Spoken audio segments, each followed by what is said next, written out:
दो ही चीज मेरे को चाहिए। कमिटमेंट तो of course it's one of the most important requisite. Her student ने कमिटमेंट देना चाहिए कि मैं मेरे लिए पढ़ाई कर रहा हूं and I will do it for my benefit. If you are doing that then you are going to be successful. Okay, हमारा 12th स्टैंडर्ड का जो पहला टॉपिक है उसका नाम है final accounts and that to final accounts of partnership firm. शुरुआत करेंगे बेसिक अंडरस्टैंडिंग से कि व्हाट इज फाइनल अकाउंट्स। ये है क्या चीज, क्या होता है final accounts. Okay, I will just start the presentation. Thank you Karan. Yeah.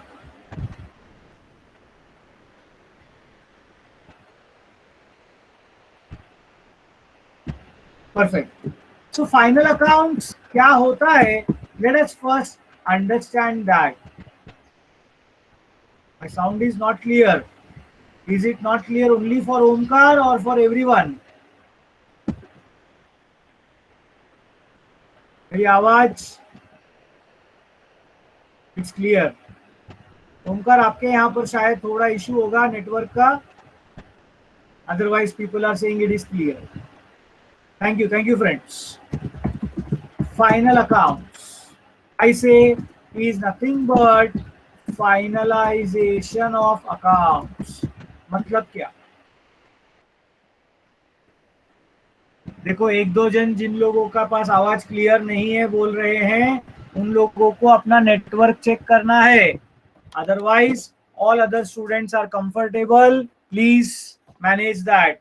If you waste the time in this you will lose your learnings. Okay, if it is serious issue then definitely I will take care.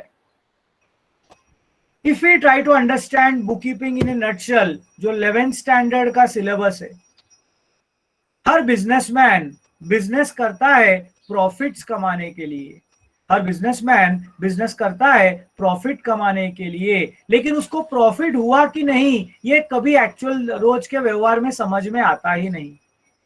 एक general store को अगर आप imagine करो तो general stores वाले के दुकान के अंदर क्या क्या आइटम्स आपको ध्यान में आता है मेरे दोस्तों? Please right it in the chat box. एक जनरल स्टोर के दुकान में क्या क्या चीज आपको ध्यान में आता है? फटाफट एक के बाद एक लिखना चालू करो। What all things do you see? Chocolate, okay, very good. You can see rice, you can see biscuits, books, pen, chips, dal, grains, books, dal, okay. So you understand there are so many things which are involved. Yeah, everything you have written is correct, 100% correct. So my dear friends, अगर एक दुकानदार के पास इतना सारा सामान है तो रोज वो सामान खरीदता है, रोज सामान बेचता है, ठीक है। सबका खरीदी कीमत अलग, सबका बिक्री कीमत अलग, खरीदने का भाव अलग, बेचने का भाव अलग। आपको क्या लगता है, क्या उसको उसका हर दिन का प्रॉफिट या लॉस कितना होता रहेगा? क्या उसको कभी मालूम पड़ता रहेगा क्या रे? Yes, no, don't no?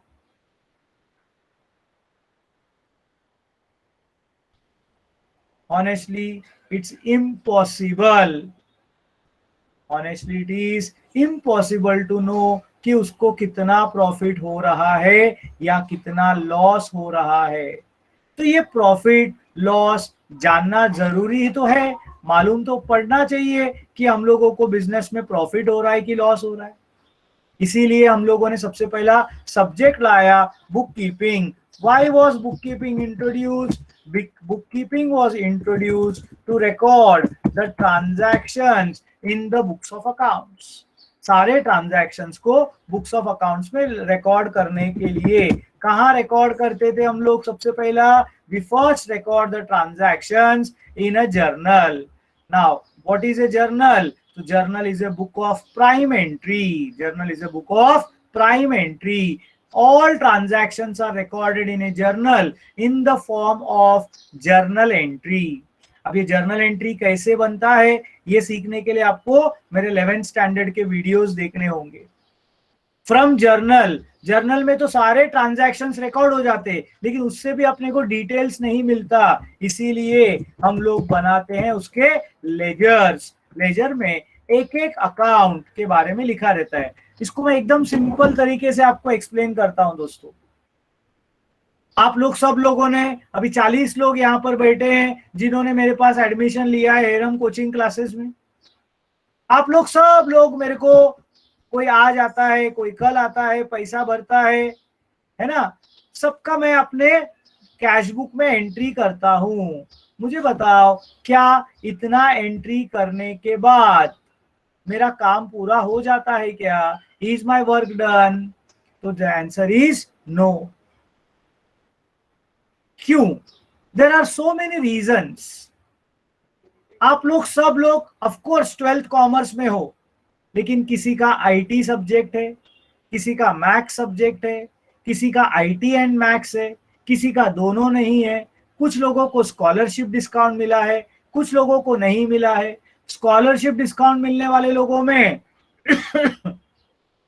80 to 85% को अलग अमाउंट मिला है, 85 to 90 अलग मिला है, 90 के ऊपर वालों को अलग मिला है। मतलब कितने कैटेगरीज के लोग हैं।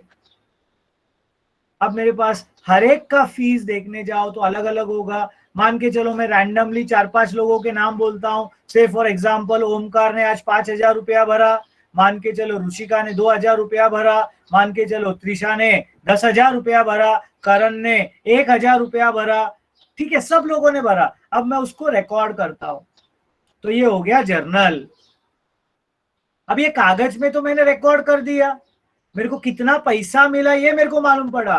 बट अब इंडिविजुअल पीयूष पाटिल का कितना फीस था और उसने कितना भरा, ये मेरे को मालूम रहेगा क्या? Will I know this?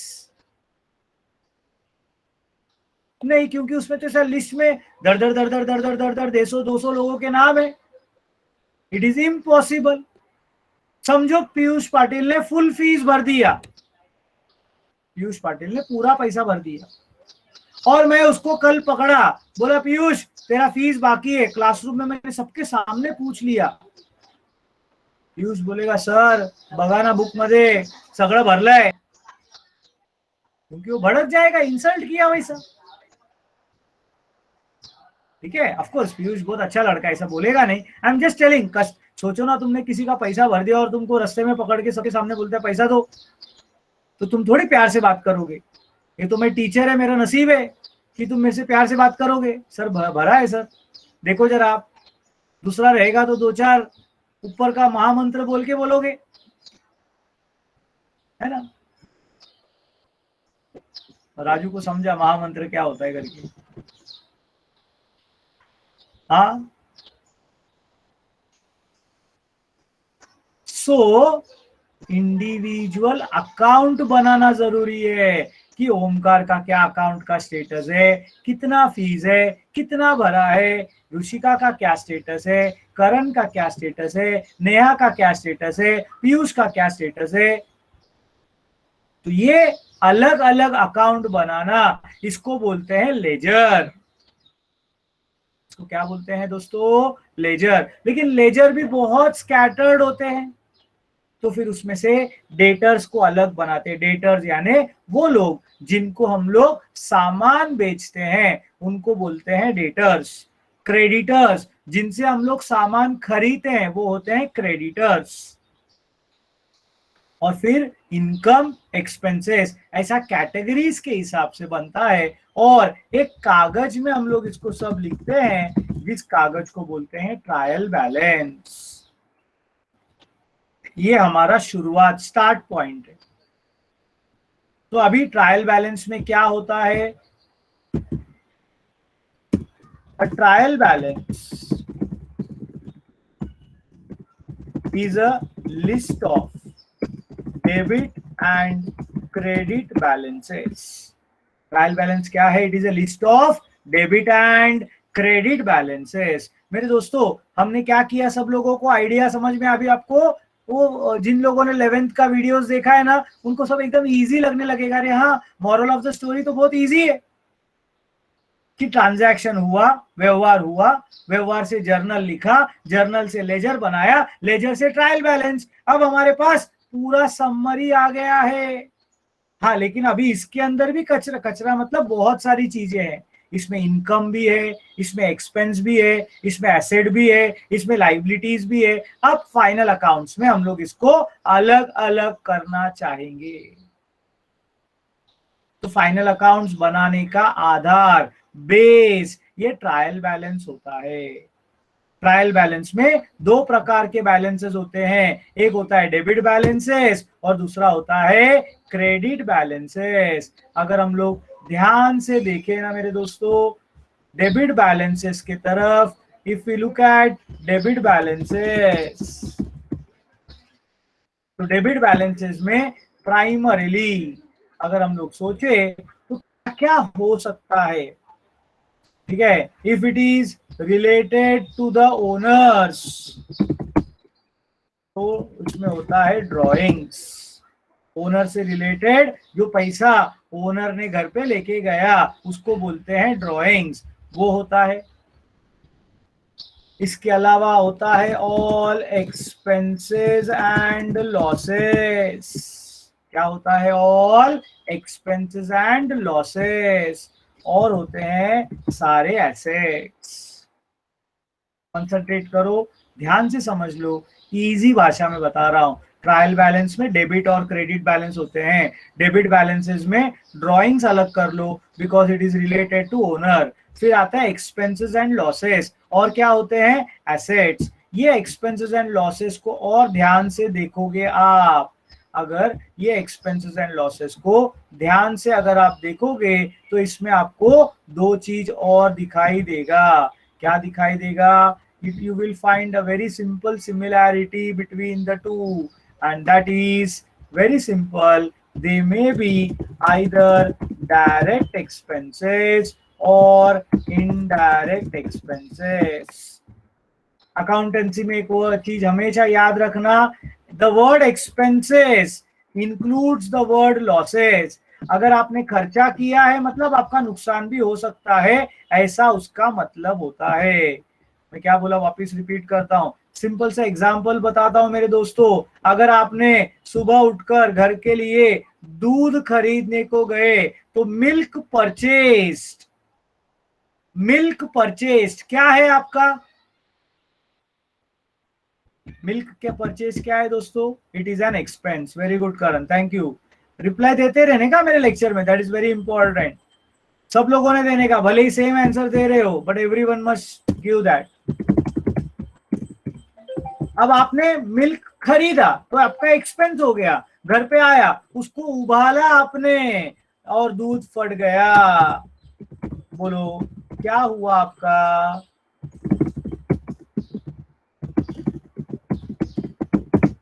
कळतंय का आपल्याला? म्हणजे loss is a part of expense,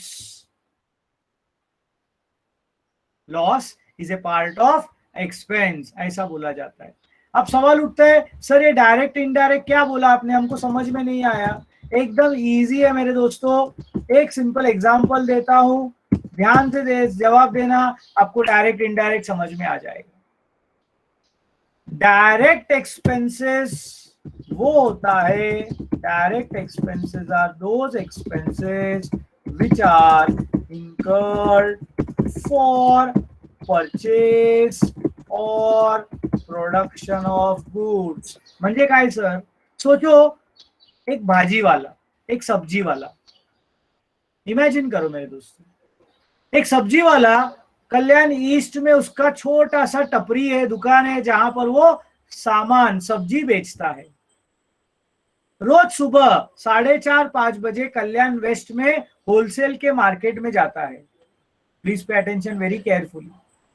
अब वो वहां पर गया होलसेल मार्केट में और सोचो 10,000 रुपए का सब्जी अलग अलग जो उस बेचता है वो लाया, उसने खरीदा। अब 10,000 रुपए का सब्जी ऐसा हाथ में उठाने लायक तो नहीं होगा, उसके लिए उसने एक टेम्पो गाड़ी किया और एक हमाल रखा। ध्यान से सुनना मेरे दोस्तों, वो टेम्पो गाड़ी का 10,000 रुपए का उसने भाजी खरीदा और 2,000 रुपया टेम्पो भाड़ा दिया, 500 रुपया हमाल को दिया।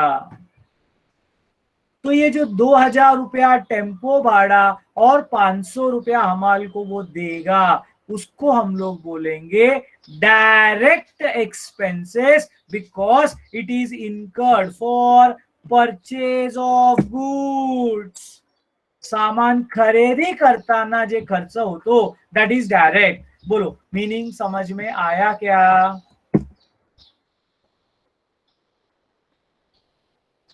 उसी प्रकार अगर वो खुद मैन्युफैक्चरर है, सामान बनाता है, तो गुड्स बनाने का खर्चा, अब जिस जगह पे सामान बनता है उसको हम लोग बोलते हैं फैक्ट्री, उस जगह को हम लोग बोलते हैं फैक्ट्री।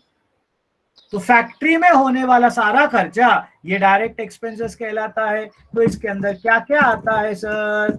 इसके अंदर आता है कैरेज, कैरेज को मतलब ट्रांसपोर्टेशन, लेकिन ये परचेज से जुड़ा हुआ कैरेज है, आते वक्त सामान आते वक्त होने वाला खर्चा है, इसलिए उसको बोलते हैं कैरेज इनवर्ड।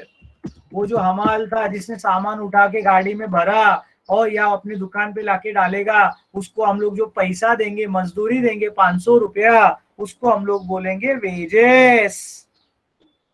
हमारे फैक्ट्री में होने वाला कोई भी खर्चा, फैक्ट्री रेंट या फिर फैक्ट्री लाइटिंग, ऐसा कुछ खर्चा हुआ तो उसको हम लोग बोलेंगे direct expenses.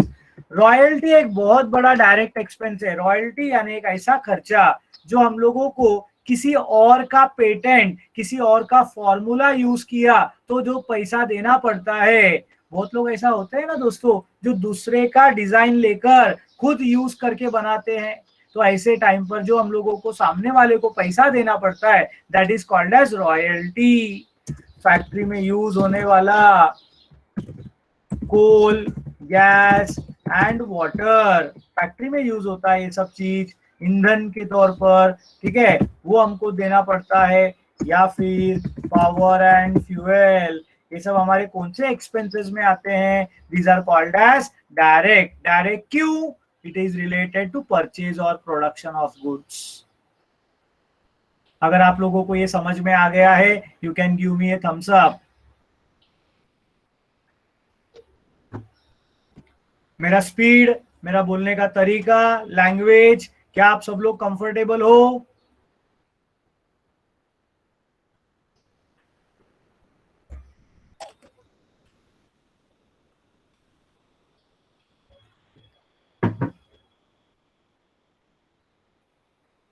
Great, thank you friends. अब ये भाजी वाले के बारे में वापस मैं स्टोरी में आता हूं। सुबह 10,000 रुपए का उसने सब्जी खरीदा, भाजी खरीदा, 2,500 रुपया उसने टेम्पो भाड़ा और अमाल को दिया, दुकान में लाके सामान रखा। Now throughout the day he standing there, वो दुकान में बैठा है। अब इतना अगर 10,000 रुपए का जो भाजी खरीदता है, मतलब वो थोड़ा तो वेल टू डू बिजनेसमैन है, ऐसा नहीं कि रोड पे खड़े रह के बेच रहा है। तो वो उसके दुकान में एक छोटा सा ट्यूबलाइट रखा है, छोटा सा ट्यूबलाइट, ठीक है, एक मोबाइल फोन वापरता है वो। उसमें एक लड़का काम पे रखा है। मेरी बातें ध्यान से सुनना मेरे दोस्तों, मेरा पूरा स्टोरी के साथ में थियरी रहता है।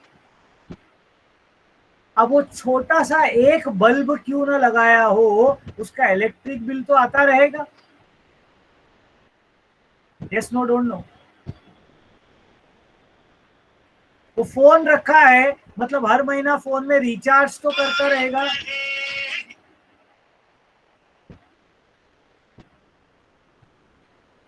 उसका हर महीना रिचार्ज हो रहा है।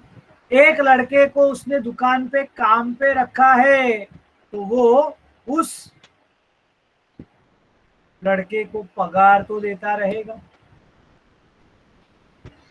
और अगर दोनों जन अगर दुकान पे बैठे हैं तो नेचुरली, क्या ओमकार, क्या मालूम नहीं आपको, दोनों जन कुछ ना कुछ तो खाएंगे।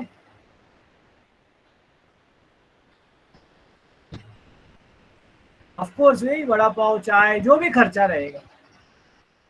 मान के चलो एक दिन में हम लोगों को बिल महीने का आता रहेगा, लेकिन एक दिन में अगर उसको 100 रुपया इलेक्ट्रिक का बिल, 50 रुपया टेलीफोन का बिल, लड़के का जो सैलरी है उसका एक 100 रुपया, और यही नाश्ता पिस्ता जो भी किया उसका एक 200 रुपया, ऐसा करके पहला अपन ने कितना बोला था, 100, 50, 400, 500 रुपया खर्चा दिन का उसका आता है। अब ध्यान से सुनना मेरे दोस्तों, ये जो खर्चा है ये ना परचेज से रिलेटेड है ना प्रोडक्शन से रिलेटेड है, लेकिन खर्चा है, तो इसको हम लोग बोलते हैं इनडायरेक्ट एक्सपेंसेस। समझ में आ रहा है क्या? तो सिंपलेस्ट मीनिंग है, जो डायरेक्ट नहीं है वो सब इनडायरेक्ट है। सिंपलेस्ट मीनिंग क्या है? जो डायरेक्ट एक्सपेंसेस नहीं है वो सब इनडायरेक्ट होता है। तो इनडायरेक्ट एक्सपेंसेस क्या है? Those expenses which are not direct. Business का ही खर्चा है, लेकिन ये डायरेक्टली परचेज या प्रोडक्शन से रिलेटेड नहीं है। They are called as indirect expenses. अब मैं अगर आपको बोलूं, उस बंदे ने पूरे दिन भर में मान के चलो जो सब्जी खरीद के लाया था, ठीक है, सुबह सुबह उसको शाम तक पूरा बेच दिया 25,000 रुपए में,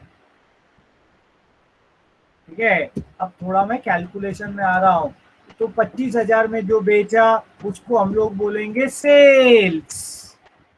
क्या बोलेंगे उसको? सेल्स, ठीक है।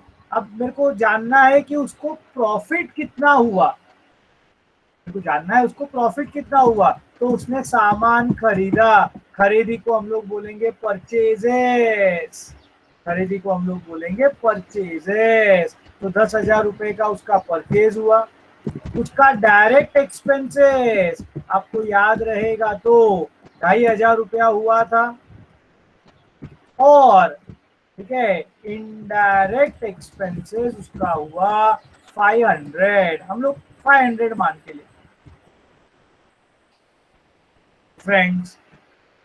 इसको बेसिक अगर हम लोग समझे तो 12,500 रुपए का कॉस्ट ऑफ प्रोडक्शन हुआ, यानी 25,000 में से परचेज और डायरेक्ट एक्सपेंसेस माइनस करो तो उसको वैसे सामान खरीद के बेचने पर 12,500 रुपए का प्रॉफिट हुआ। सब लोगों को ये भाषा समझता है क्या?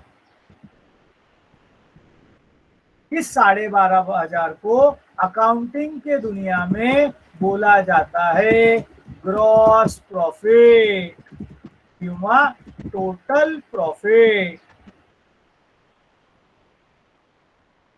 सब बिजनेस में सिर्फ सामान खरीदा और बेचा, सामान खरीदा और बेचा तो 12,500 रुपया मिला, लेकिन सिर्फ सामान खरीदने बेचने के अलावा और भी तो अपना खर्चा हुआ। दिन भर खड़ा रहना पड़ेगा, लड़के को पगार देना पड़ेगा, इलेक्ट्रिक का बिल भरना पड़ेगा, और बाकी भी जो भी रहेगा टेलीफोन का बिल भरना पड़ेगा, ये सब का भी तो खर्चा होने वाला है। तो ये सब माइनस करके जो बचेगा मेरे दोस्तों, that is what is called as net profit. 5,000 नहीं बेटा, 500 है वो सिर्फ। That will be called as net profit और actual profit। मेरे एग्जाम्पल में 12,000, this is just an example, hypothetical example. ये सच में ऐसा होता है ऐसा जरूरी नहीं। तो मुझे आपको दो शब्द समझाने थे, ग्रॉस प्रॉफिट और नेट प्रॉफिट। क्या आपको ये दो शब्द समझ में आए क्या? ग्रॉस म्हणजे टोटल, टोटल म्हणजे सामान खरीदना और सामान बेचना, और नेट यानी एक्चुअल। अब जो पिछले 2-3 लेक्चर बैठे रहेंगे, 1-2 लेक्चर बैठे रहेंगे, आपको मालूम है ग्रॉस प्रॉफिट, नेट प्रॉफिट मैं कहाँ लेके जा रहा हूं आपको।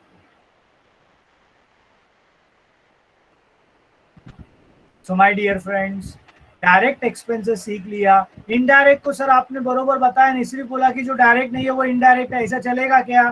तो हम लोग उसको भी डिफाइन करते हैं। इन अदर वर्ड्स, इनडायरेक्ट क्या है? बिजनेस के नजरों से those expenses which are incurred at the office. हे खर्च ऑफिस मध्ये होतो ते. और expenses incurred for increasing the sales of the business. वो सारा खर्चा जो सेल्स बढ़ाने के लिए हम लोग खर्चा करते हैं are called as indirect expenses. बोलो मैंने क्या बोला, समझ में आया क्या आपको? वो खर्चा जो ऑफिस में होता है या वो सारे खर्चे जो हम लोग सेल्स बढ़ाने के लिए करते हैं वो हमारा इनडायरेक्ट एक्सपेंसेस. अब तुम लोग मेरे को बताओ ऑफिस में होने वाला खर्चा कौन सा. एक एक एग्जांपल देने की कोशिश करो. लाइट बिल, उसको हम लोग बोलते हैं electricity. Yes. Salaries, very good. We have stationery, we have rent. अभी टेबल जो है ना बेटा वो एसेट है. टेबल जो है वो एसेट है, वो खर्चा नहीं आता है. एसेट का मतलब क्या? टेबल आपको हर साल खरीदना पड़ता है क्या? नहीं, वो अपन एक ही बार में हम लोग करते. Taxes, yes we have taxes which are like GST and other things. तो ये ऑफिस में होने वाला खर्चा है. और बोलो, हो गया खत्म. स्नैक्स को हम लोग बोलेंगे refreshment. Yes we have postage and telegram. Again Ruchika, computer is an asset. We will come to that. Telephone expenses लिखा ना अपन ने? नहीं लिखा. Okay, telephone expenses. पेट्रोल आ सकता है, ठीक है, depends on the nature of business. चलो लिख देता हूँ. पेट्रोल से ज्यादा मैं लिखता हूँ ट्रैवलिंग. Travelling and conveyance. कौन सा बिल पेमेंट? कौन सा बिल पेमेंट बेटा? बिल पेमेंट का नाम होगा ना कोई तो बिल का. कौन सा बिल भर रहे हो? इलेक्शन कि इलेक्ट्रिसिटी बोलना चाहती है?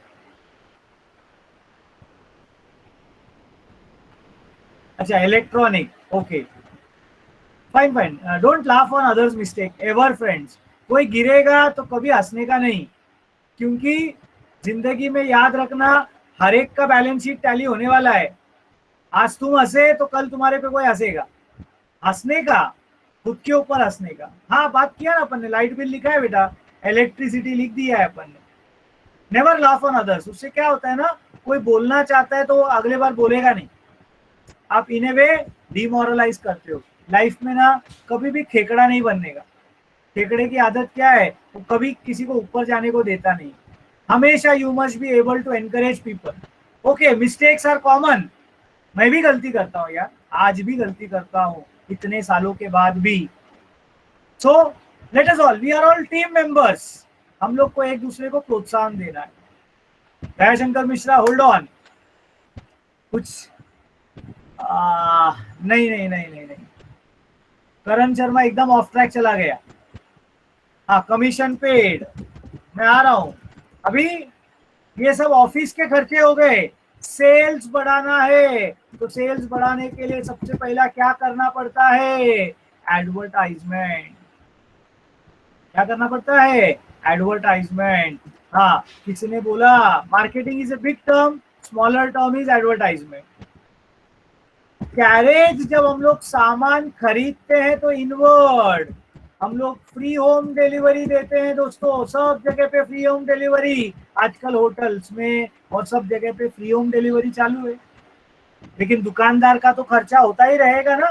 That is called as carriage outward. वहां पर सेल्समैन खड़े रहते हैं, उनको हमको देना पड़ता है कमीशन. बरोबर है क्या? तो ये सारे हम लोगों के खर्चे होते हैं. ठीक है, तो मेरे दोस्तों कैसा है ना, आप लोगों को we have to manage accounts and real life and learn. तो ये सब जो मैंने लिखा 8-10 एग्जाम्पल, ये सब हमारे कौन से एक्सपेंसेस में आते हैं? This all comes under indirect expenses.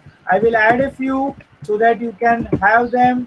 Interest paid आ सकता है, इंश्योरेंस आ सकता है, जो बहुत कॉमन है.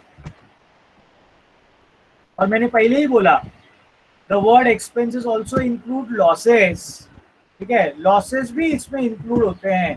तो एग्जाम्पल्स ऑफ लॉसेस बिजनेस में याद रखना, 3 प्रकार के ऐसे लॉस है जो हर साल हर बिजनेसमैन को होने ही वाला है। किसी को मालूम है कि ऐसा कोई एग्जाम्पल जो हर साल हर बिजनेसमैन को होगा?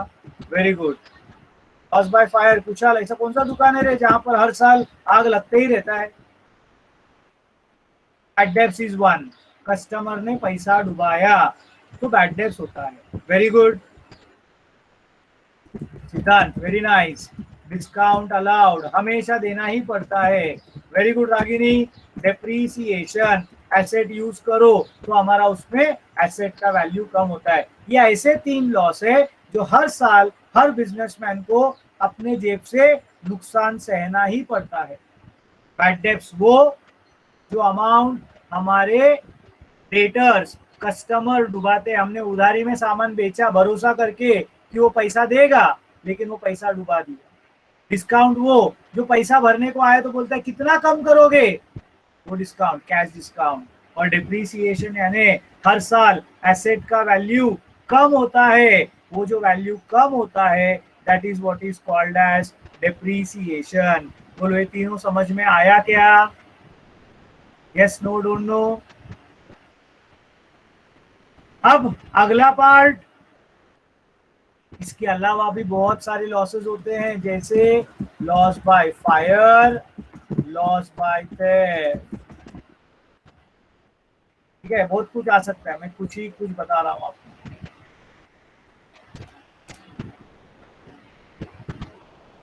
वेरी गुड राजू, दिमाग में घुस गया तो अभी वो सील कर देना, वापस बाहर नहीं जाना चाहिए। सो सिमरन तू क्या कर रही है इधर? अभी हम लोग किसके बारे में बात कर रहे हैं? वापस बता रहा हूं, we are talking about debit balances. Debit balance में ड्रॉइंग्स हो गया, एक्सपेंसेस एंड लॉसेस में बताया, और तीसरा चीज अभी मैं बताने वाला हूं वो है एसेट। अब एसेट्स क्या है? Assets are properties owned by a businessman. Assets क्या है? Assets are properties owned by a businessman. It represents the amounts receivable by the business. Business को बहुत सारा पैसा मिलने का रहता है, वो जो मिलने वाला पैसा है उसको हम लोग बोलते हैं एसेट्स। फॉर एग्जाम्पल, अब इसका एग्जाम्पल में क्या क्या आएगा तो संतोषी राम ने बरोबर बताया, आ सकता है। Yes, very good Shivam. Land and building, very good. Furniture, इसको हम लोग बोलते हैं furniture and fixture, very good. Srishti Patil बोलती है machinery, a group of machinery is called as plant, तो it is plant and machinery. किसी ने लिखा vehicles, very correct.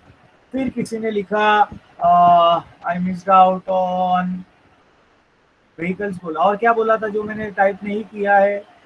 Goodwill. I will come to goodwill sometimes later. या ऐसा जो मैंने बोला नहीं, ओके, एयर कंडीशनर। अच्छा ओमकार, एक बात याद रखना, हाउस ये बिजनेसमैन का होता है, बिजनेस का नहीं। फिर से बता रहा हूं, बिजनेस और बिजनेसमैन दोनों अलग अलग अस्तित्व रखते हैं। बिजनेस और बिजनेसमैन दोनों का अस्तित्व अलग है। बिजनेसमैन का पर्सनल चीजों को बिजनेस का मानने का नहीं। हाँ, आ रहा हूं सिद्धांत, आ रहा हूं, एक सेकेंड रुक जाओ। तो मेरे दोस्तों, बहुत इंपॉर्टेंट कंसेप्ट बता रहा हूं मैं, pay attention to what I am saying. इसका नाम है कंसेप्ट ऑफ एंटिटी, जो बोलता है a business is different from its owner. जैसे मैं और हेरम कोचिंग क्लासेस, मेरे को बताओ सेम है कि अलग अलग है? आर वी सेम और are we different? We are different. हम लोग अकाउंटिंग बिजनेस का करते हैं, कभी भी बिजनेसमैन का नहीं करते। मेरे लाइफ का एक्सपेंसेस ये पर्सनल एक्सपेंस है, ये ड्राइंग्स है बिजनेस का। अगर मैंने बिजनेस का कैश उठाया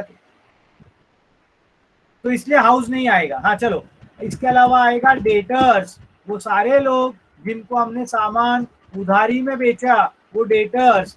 हमारे दुकान में पड़ा हुआ सामान, उसको बोलते हैं स्टॉक।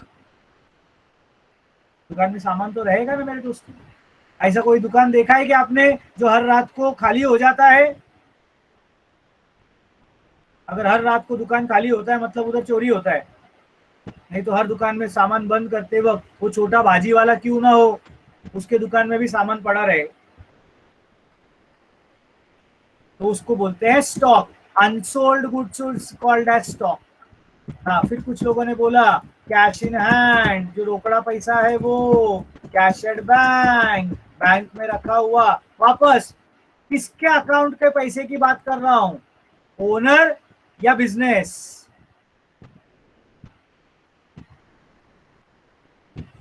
हाँ, ओनर का पर्सनल नहीं।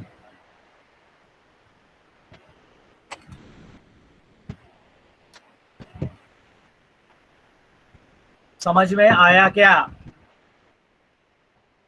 तो ये सब हमारे क्या है, ये सब हमारे डेबिट बैलेंसेस हैं जो हम लोगों को क्वेश्चन में दिया रहेगा। अब आप एक्सपेंस, लॉसेस, एसेट्स अलग अलग कर सकते हो मेरे दोस्तों। Very good. ये हो गया ट्रायल बैलेंस का एक भाग। इसमें आता है दूसरा भाग जो है capital sorry credit balances.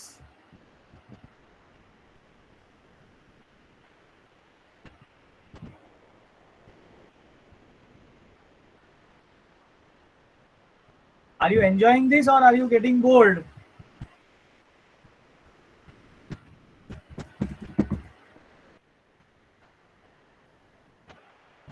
Okay, thank you. थोड़ा मैं नॉर्मल स्पीड से, मैं थोड़ा फास्ट बोल रहा हूँ, I know that, but we are having little time, I have to cover a lot of thing, so please manage that. So when we talk about credit balances, owner के बारे में, good, thank you. So there is a capital, जैसे उधर drawings था वैसे इधर capital है। जैसे उधर एक्सपेंसेस एंड लॉसेस था वैसे इधर इनकम्स एंड गेन्स है। जैसे उधर एसेट्स था वैसे इधर लाइबिलिटीज है। Now this is very easy, comparatively this is very easy my dear friends. अभी अपने को समझने को ज्यादा टाइम नहीं लगेगा क्योंकि वो आपको बाकी का फर्स्ट पार्ट समझ में आ गया।